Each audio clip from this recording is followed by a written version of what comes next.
As you all know that last time आपण काय पाहिलं होतं, कॉम्बिनेशन ऑफ कंडेन्सर सुरू केलं होतं. ओके, आणि कॉम्बिनेशन ऑफ कंडेन्सर मध्ये आपण पॅरलल कॉम्बिनेशन ऑफ कंडेन्सर पाहिलं होतं. ज्यांनी तो लास्ट रेकॉर्डिंग पाहिली नाही किंवा लास्ट व्हिडिओ पाहिला नाही पाहून घेसा. ओके, आज आपण शिकू सिरीज कॉम्बिनेशन ऑफ कंडेन्सर. काय शिकणार आहे? तो क्या होता है सीरीज कॉम्बिनेशन ऑफ कंडेंसर और उसके अंदर कैपेसिटर की कैपेसिटी के साथ में क्या चेंजेस आते हैं. लेट्स से अगर हमारे पास में 3-4 कैपेसिटर है, लेट्स से हमारे पास में अगर 3 कैपेसिटर है, कोई भी हम 3 कैपेसिटर ले लेते हैं. तो पहला कैपेसिटर है C1 जिसकी कैपेसिटी है C1. दूसरा कैपेसिटर हम ले लेंगे C2 और तीसरा कैपेसिटर हम ले लेंगे C3. अब इन तीनों को हम क्या करने वाले हैं, सीरीज कॉम्बिनेशन में जोड़ने वाले हैं. देखो जरा, 3 कैपेसिटर हमारे पास में अलग अलग है. अगर हम उनको एक कॉम्बिनेशन में जोड़ते हैं तो उनकी जो रिजल्टेंट कैपेसिटी है उसके साथ में क्या होने वाला है, उसमें क्या चेंजेस आने वाले हैं, है ना. ये हमको आज पढ़ना है. आहे समजलं तुम्हाला? त्याला म्हणजे थोडं वीकनेस मुळे मी जास्त हे नाही करू शकत आहे. ओके, आपण वाटलंच तर रिवाइज करून टाकू हा टॉपिक. 3 कॅपॅसिटर्स आपण काय केले, सिरीज मध्ये जोडले. मग आधी त्यांची जी काही कॅपॅसिटी असेल, बरोबर, नंतर त्याची जे काही कॅपॅसिटी असेल असता मॅडम, आपल्याला आता ती 3 कॅपॅसिटर जोडल्यानंतर ती कॅपॅसिटी वाढेल की कमी होईल, है ना. वाढायला पाहिजे. आपण अशी अपेक्षा करू की 3 कॅपॅसिटर्स आपण घेतले आणि तिघांना आपण काय केलं, सिरीज मध्ये जोडलं. हा एक असा जोडला, नंतर दुसरा कॅपॅसिटर आपण त्याला असा जोडून टाकला आणि तिसरा कॅपॅसिटर असा जोडला. मग आज तर मॅडमचं म्हणणं आहे की कॅपॅसिटी काय होईल, इन्क्रीज होईल. ओके, त्यानंतर वैष्णवी मॅडमचं म्हणणं इन्क्रीज होईल. आता बरेच जण म्हणत आहे, बरोबर. निखिल सर, तुमच्या हिशोबाने 3 कॅपॅसिटर सिरीज मध्ये जोडल्यानंतर आपण काय करू, त्यांच्या अक्रॉसला एक व्होल्टेज सोर्स लावू. ओके, मग काय केलं कोमल मॅडम, आपण एक व्होल्टेज सोर्स लावला आहे की नाही. मग इकडे लक्ष द्या, ज्यावेळेस आपण काय करतो, प्राचीताई याच्या अक्रॉसला एक व्होल्टेज सोर्स लावतो, आहे ना. शांती, मला नेहमी तुम्हाला म्हणावं लागत आहे, माझी तब्येत खराब आहे, मग नेहमी एक गोष्ट म्हणावं लागत, शांत बसा थोडं, है ना. ही गोष्ट चांगली नाहीये, बरोबर. मग लक्ष द्या इकडे तन्मयचा. आपल्याकडे 3 कॅपॅसिटर होते. काय होतं, आपल्याला पंखा लावायचा होता पृथ्वीराज. ओके, पंख्याला माहिती आहे कंडेन्सर लागते. आता आपल्याकडे 3 कॅपॅसिटर आहे. एक होता C1, दुसरा होता C2. याची प्रत्येकाची कॅपॅसिटी, हे पहिल्याची कॅपॅसिटी होती C1, दुसऱ्याची C2. ह्या कॅपॅसिटरला आपण काय केलं, सिरीज मध्ये जोडलं. मग आपण जर या 3 कॅपॅसिटरला सिरीज कॉम्बिनेशनला जोडलं, म्हणजे एंड टू एंड जर कनेक्ट केलं तर या कॉम्बिनेशनला म्हणतात सिरीज कॉम्बिनेशन. सिरीज मध्ये एका लाईन मध्ये तिघांना जोडलं. मग त्याची रिझल्टंट कॅपॅसिटी वाढेल की कमी होईल, आहे ना. हे आपल्याला पाहायचं आहे, आपल्याला शिकायचं आहे की कॅपॅसिटरला सिरीज मध्ये कसं जोडतात, त्यांचं कॉम्बिनेशन कसं केलं जाते. आहे, मग आपण हे जोडून घेतले आणि त्यानंतर आता आपण पाहत आहे की याच्या कॅपॅसिटरला काय फरक पडणार आहे, याच्यात जी टोटल कॅपॅसिटी होती त्याला काय फरक पडणार आहे. मग तन्मय, लेट्स से आपण म्हटलं की व्होल्टेज सोर्स V आपण यांच्या अक्रॉस मध्ये कनेक्ट केला. आता लक्ष द्या, व्होल्टेज सोर्स V हा A एंड आणि B एंडच्या अक्रॉस मध्ये कनेक्ट केलेला आहे. ओके, A B, बरोबर. आता तन्मय, मधात हा C1 चा जो दुसरं टोक आहे हे B ला जोडलेला आहे का, नाही. C1 चं जे दुसरं टोक आहे हे C2 ला जोडलेलं आहे, C2 च्या पहिल्याला. C2 चं दुसरं टोक C3 च्या पहिल्याला. C2 नाही A1 ला जोडलेला आहे, A ला नाही, B ला जोडलेला आहे ना. मग आपण असं म्हणू की हे कशा आहे, सिरीज मध्ये आहे. मग हे जे टोटल व्होल्टेज आहे, काय असं म्हणू मी, या टोटल व्होल्टेज मुळे टोटल करंट या सर्किट मध्ये फ्लो आहे की नाही. लहानपणी शिकलो होतो आपण, आठवते की लहानपण तुम्हाला, कोरोनाच्या काळात गेलं म्हणा ते. सो इथून करंट I हा फ्लो होणार आहे सर्किट मध्ये. करंट I चा फ्लो होणं, as you know that, I काय असतं, rate of flow of charge with respective to time, असं असतो की नाही. करंट म्हणजे काय आहे, मग काय असं म्हणू मी, हे टोटल व्होल्टेज लावल्यामुळे इथून जो या करंट मुळे जो टोटल चार्ज फ्लो होईल तो राहील Q. किती चार्ज फ्लो होणार, मग या आयच्या जागेवर जर मी Q म्हटलं, आहे ना, किंवा करंट फ्लो होत आहे त्यामुळे चार्ज फ्लो होत आहे, मग काही फरक पडेल, तुझं काही बिघडेल देखील, काही त्रास तुला, ठीक आहे. तो Q चार्ज गेला. आता लक्ष द्या, हा क्यू चार्ज इथून चालले, क्यू म्हणजे हे काय चालले, हे चार्जेस चालले, हे चार्जेस चालले असे गेले ए पर्यंत. इथून याला कोणती दुसरी पाथ आहे का, कोणता दुसरा रस्ता आहे? मग हाच काय होणार अक्षता, सरळ C1 मधून जाईल.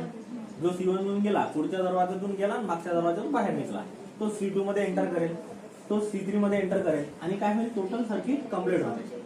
So can we say that, आपण असं म्हणू शकतो का की शुभांगी मॅडम हा जो चार्ज आहे हा पूर्ण असा फिरत आहे, पूर्ण सर्किट मध्ये तेवढाच चार्ज फ्लो होत आहे. म्हणजे जो टोटल चार्ज आहे हा आहे क्यू आणि टोटल चार्ज सर्किट मधून फ्लो होत आहे. आता काय होतं की या टोटल चार्ज तर फ्लो होत आहे आणि ऍज यू नो दॅट जसं V इक्वल्स टू IR असतं, जसं V equals to current into resistance. Okay, आणि आपल्याला एक गोष्ट आणखी माहित आहे, जसं V इक्वल्स टू IR तसं Q इक्वल्स टू CV. मी काय म्हटलं, क्यू दिसला की क्यू दिसला की CV आहे. Okay, so as you know that, अरे CV so Q equals to CV. मग काय असं म्हणू मी, जर मला याच्यातला टोटल चार्ज बरोबर काय ना, टोटल कॅपॅसिटी हे तसे जोडलेले आहे सिरीज मध्ये, म्हणून C ला मी काय म्हणतो CS है ना, इंटू टोटल व्होल्टेज असं येणार की नाही. मग Q बरोबर काय येणार, CS इंटू. मग जर मला व्होल्टेज काढायचा आहे तर मी काय म्हणेन, CS अपॉन या Q ला इकडे घेऊन येईन, काय ना चल, चांगली गोष्ट आहे ना, म्हणत आहे ना वा, तब्येत चांगली असली की डोकं एवढं विषय चालत नाही. तो Q इक्वल्स टू C. तो आपल्याला काय काढायचं आहे, V जर काढायचा आहे तर CS ला इकडे घेऊन जा, मग काय ना Q अपॉन हे येणार व्होल्टेज. मग काय म्हणू मी, याच्या अक्रॉसचं जर व्होल्टेज काढायचं आपल्याला तन्मय, तर तन्मय सर व्होल्टेज येणार charge upon capacity, charge upon total capacity आहे. मग तसं काय हे व्होल्टेज सगळीकडे सारखं आहे, पॉसिबलच नाहीये. हा चार्ज इकडे गेला, चार्ज या कॅपॅसिटी मध्ये काहीतरी व्होल्टेज खर्च करेल, आहे की नाही. जसं आपल्याला किती आहे, 3 भाऊ आहे. मग काय होते तन्मय, आपल्या घरून पप्पा पैसे देतात, माई काय करते ते आपल्याला देते, उरलेलं आपल्या भावाला देते आणि त्याच्या उरलेलं सगळ्यात लहान आहे आणि आपण सगळ्यात लहान असलं तर बँड आपलाच वाचतो, आहे की नाही. मग समजलं कसं होते, मग सिस्टीम सेम तशी वर्क करेल. कॅन वी से दॅट जर हा क्यू चार्ज इथून जात आहे तर याच्या अक्रॉस काहीतरी व्होल्टेज ड्रॉप होणार आहे. मग याच्या अक्रॉस जो व्होल्टेज ड्रॉप होणार, असं म्हणतो मी V1 एवढा व्होल्टेज ड्रॉप झाला C1 च्या अक्रॉस. ओके, C2 के अक्रॉस में कितना वोल्टेज ड्रॉप होगा, V2, और C3 के अक्रॉस में कितना वोल्टेज ड्रॉप होगा. मुझे बताओ, हमारे भाइयों को जितने भी पैसे जा रहे हैं, हमारे भाई बहनों को कितने भी पैसे जा रहे हैं, या हम लोग जितना भी खर्चा कर रहे हैं, वो जो खर्चा है क्या वो ओरिजिनल से ज्यादा हो सकता है कभी? नहीं. जेवढे आपल्याला पैसे दिलेले आहे त्याच्यापेक्षा जास्त तुम्ही खर्च करू शकता का? नाही. उधारीवाला कन्सेप्ट इकडे नसते. So can we say that की इथला जो टोटल व्होल्टेज येणार आहे, म्हणजे आपण असं म्हणू, वी नो दॅट, आपल्याला माहिती आहे, काय माहिती आहे की जो टोटल व्होल्टेज येणार आहे हा V1 V2 V3 एवढा येणार आहे. टोटल व्होल्टेज किती येणार, म्हणजे टोटल व्होल्टेज किंवा total voltage source supply voltage which is connected across the combination of condenser is nothing but the voltage drop across each condenser. आहे ना, हा केवढा राहणार आहे, जेवढा की प्रत्येक कंडेन्सरच्या अक्रॉस मध्ये व्होल्टेज ड्रॉप राहणार आहे त्याचे ऍडिशन एवढं. पण आपल्याला एक गोष्ट माहिती आहे ना, आपण Q दिसता बरोबर काय करतो, CV देतो. So can we say that V बरोबर Q बाय C. मग असंच सिमिलरली मी असं म्हणू शकतो का, याच्यासारखं V1 बरोबर काय म्हणेल, Q1 बाय C1. आता Q1 बाय C1 म्हणतो मी, पण मला सांगा याच्यामधून Q1 जर चार्ज चालला तो त्याच्यातून तो Q ला कोणती दुसरी पाथ आहे का, नाही. मग त्याच्यामुळे असं म्हणेल मी की इथं Q1 आहे, हा Q2 आहे, सेम आहे, Q3 एवढा आहे, कारण एकच चार्ज या तिघांमधूनही चालला, याला दुसरी कोणतीच पाथ नाही आहे. बरोबर काय आहे, असं म्हणू शकतो की नाही. So can I say that V1 equals to Q1 upon C1. म्हणजेच हे येणार आपलं Q बाय C1 आहे.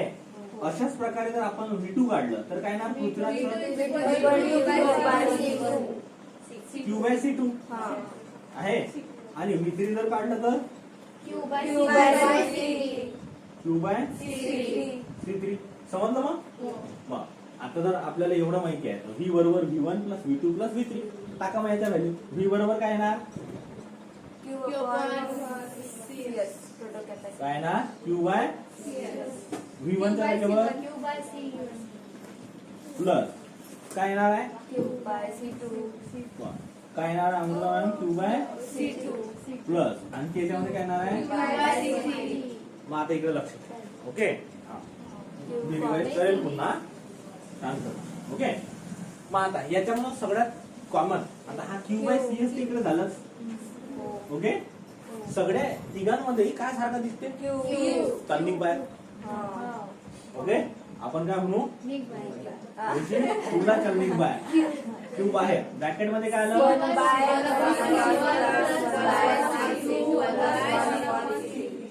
आहे तुला तर माहिती आहे आपला स्वभाव कसा तन्मय आपण काढून टाकतो डायरेक्ट सेम सेम दिसलं की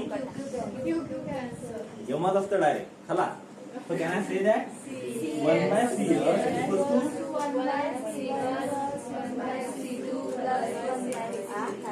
ओके मग काय असं म्हणू आता इकडे लक्ष द्या मी प्रश्न विचारला होता आधी आठवतं तुम्हाला जर आपल्याकडे 3 कॅपॅसिटर आहे आणि तिघांना जर आपण सिरीज कॉम्बिनेशन मध्ये जोडलं तर त्यांची जी रिझल्टंट कॅपॅसिटी राहील ही जास्त राहील की कमी तर आपण सगळ्यांनी काय म्हटलं तर जास्त राहील आहे ना मग आता आपण चेक करून पाहू की काय खरंच जास्त राहील लेट्स से आपण असं म्हणू की कॅपॅसिटर एक एक्झाम्पल घेऊ है ना हे तर आलं आता 3चं मग आपण एक एक्झाम्पल घेऊ अमृता मॅम की ज्याच्यामध्ये आपण म्हणू लेट जे कॅपॅसिटी आहे सी जे कॅपॅसिटरची कॅपॅसिटी आहे ती केवढी राहणार है ना कॅपॅसिटी C1 जी होती ती आपण म्हणूया 2 युनिट आहे कॅपॅसिटरची C2 जी होती ते आपण म्हणू काही नाव घ्या असं नाही की 2च कोणी मतलब 12 घेतली ओके 12 घेतली C2 ची घेऊन घ्या 6 घ्या आणि C3 ची घ्या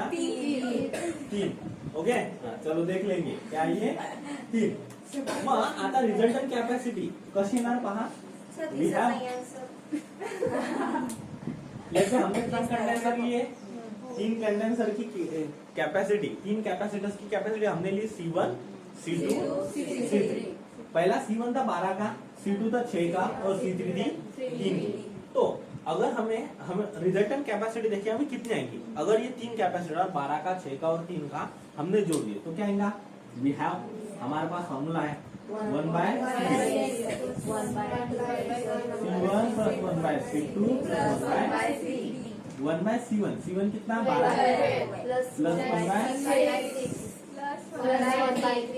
करो कितना आएगा ये सगळ्यात आधी तिघांचे डिनॉमिनेटर कसे करायचे तो एलसीएम काढा एलसीएम काय येणार लसावी ओके लघुत्तम सामायिक विभाजक है ना काढा किंवा मग डायरेक्ट तिरपा गुणाकार करूनही तुम्ही करू शकता हे कोणाला येत नाही असं कोणी आहे का येतं ना चलो फार छान मग काय करू आपण पहा हे 1 by 12 इथं पण 12 पाहिजे मग आपण काय करू याला 2 ने मल्टिप्लाय करू वर 2 ने मल्टिप्लाय ओके या 4 ने मल्टिप्लाय करू वर 4 तिघांचे डिनॉमिनेटर सेम आले 1 plus 2 2 plus 4 7 by 12 याला 1 by CS पण हे 1 by CS आहे मग CS बरोबर काय नाही 12 by 7 तर आहे 12/7 किती येते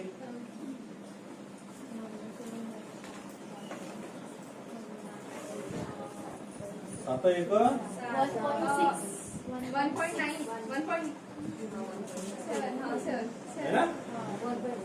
1.7 अप्रॉक्सिमेटली मग 1.7 आता पण इकडे लक्ष द्या आता मग सांगा काय पाहिलं होतं आपण मोरे मॅडम आपण पाहिलं होतं C1 आहे 12 चा C2 आहे 6 चा C3 आहे 3 चा है ना 12 6 आणि 3 या तिघांचं ज्यावेळेस आपण कॉम्बिनेशन घेतो तर याच्यापेक्षा जास्त यायला पाहिजे ना कॅपॅसिटी पण ही कॅपॅसिटी काय आली कमी आली पहा ही या तिघांमध्ये जो सगळ्यात छोटा आहे कोण आहे तो C3 आहे C3 आहे 3 चा 3 पेक्षाही छोटी आली की नाही मग काय असं म्हणू ज्या वेळेस पण यदा है ना ज्या वेळेस आपण कॅपॅसिटरला सिरीज कनेक्शन मध्ये जोडू कसं जोडू तर त्याची जी रिझल्टंट कॅपॅसिटी आहे ही त्याच्यातला जो सगळ्यात छोटा कॅपॅसिटन्स असेल ना त्याच्यापेक्षाही छोटी येणार.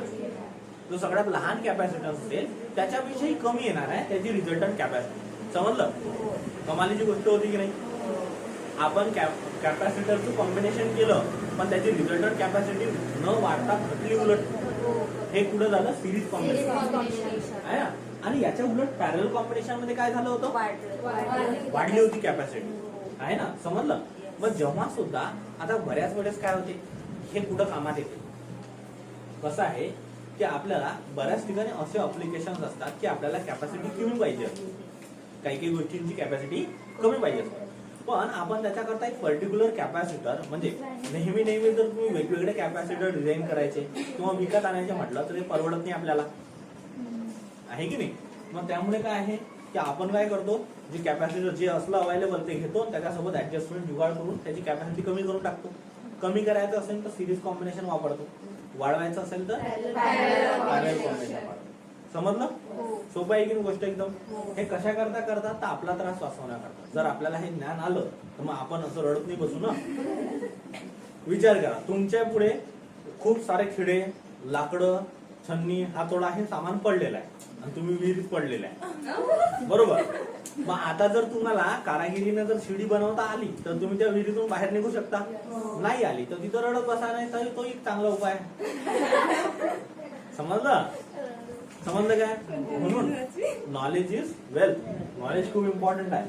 क्लिअर? समजलं कॉम्बिनेशनला कसं वापरायचं? ओके ठीक आहे. मी पुन्हा एक वेळेस समजून सांगतो. तुम्ही कॉपी करा ज्यांना समजलं ते.